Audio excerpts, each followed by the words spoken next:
Long COVID, anxiety.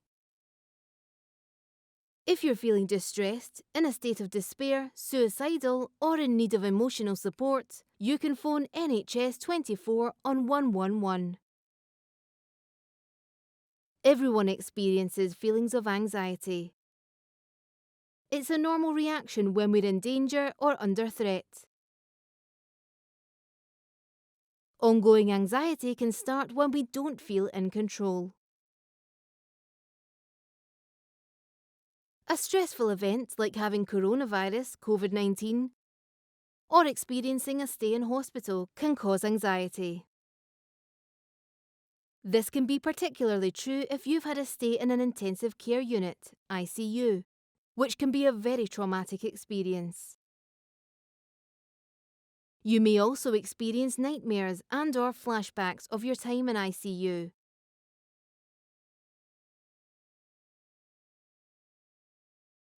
In most cases, these reduce over time, but may continue for some people.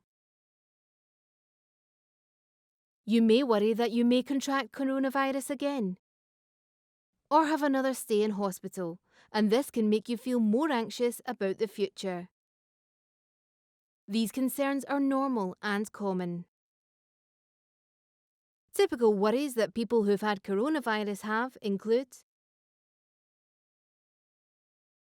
fears about health and recovery. For example, thinking, "I'll never get back to how I was." Stress about being off work and the impact on finances. For example, thinking, "I'll lose my job." Worries about family and friends also getting ill. For example, thinking, "What if my mother gets ill?" Symptoms of anxiety. Anxiety affects people in different ways. These symptoms are part of the body's natural fight, flight, or freeze response.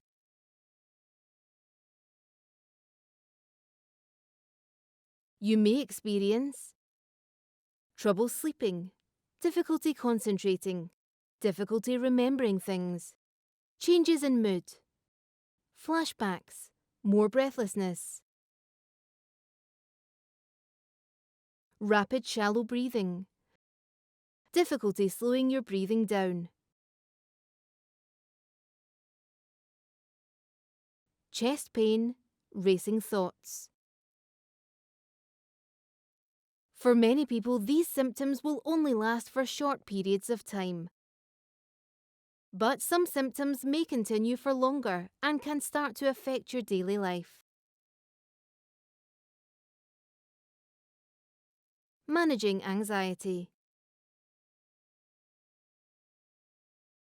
If your anxiety symptoms are affecting your life, there are some things you can do. Relaxation techniques. When people feel stressed or anxious, their bodies tense up. You may experience symptoms such as headaches, shallow breathing, and dizziness.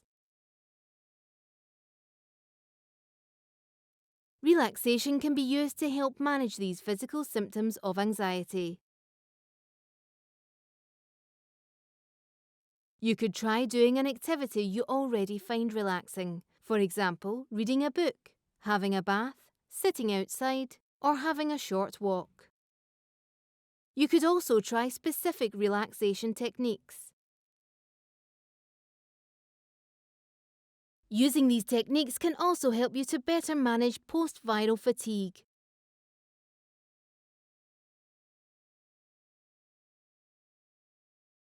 Mindfulness.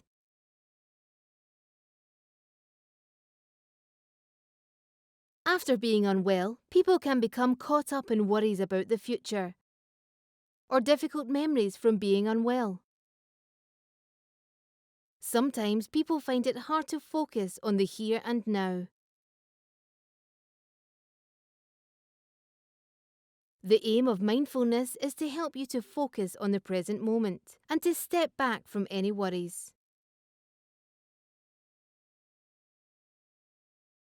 Getting back to usual activities.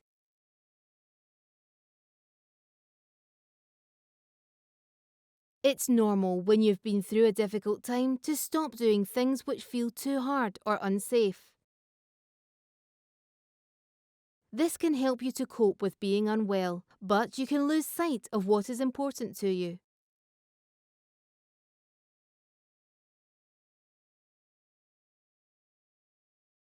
Avoiding activities can also make them feel even more scary. Getting back to normal activities may feel overwhelming. But breaking activities down into small steps may help them feel more achievable and can help you to manage your energy.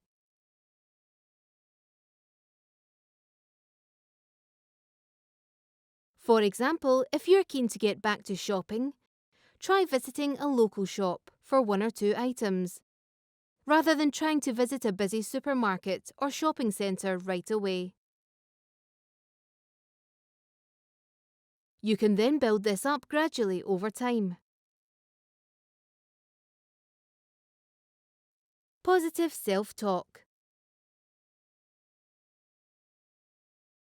When you're noticing racing thoughts and worries, it can be helpful to try to take a step back and reassure yourself. Try to notice what the worry or difficult thought is. Then write it down and see if you can think of an alternative, kinder thought.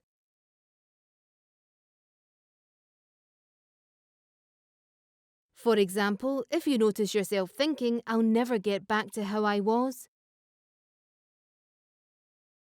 you could try telling yourself, "I'm making progress, but recovery takes time. It's okay to take time to rest and look after myself."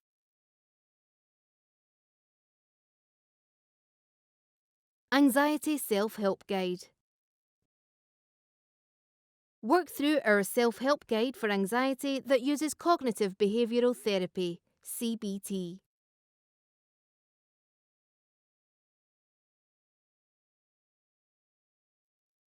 When to seek help.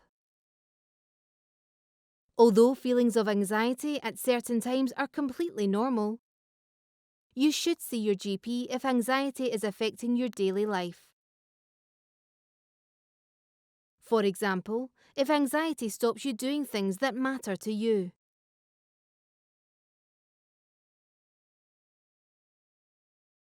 Your GP will ask you about your symptoms and your worries, fears and emotions, and let you know what help might be available in your area. You may be able to access a computerized cognitive behavioural therapy (CBT) course, or be referred for further support, such as talking therapies.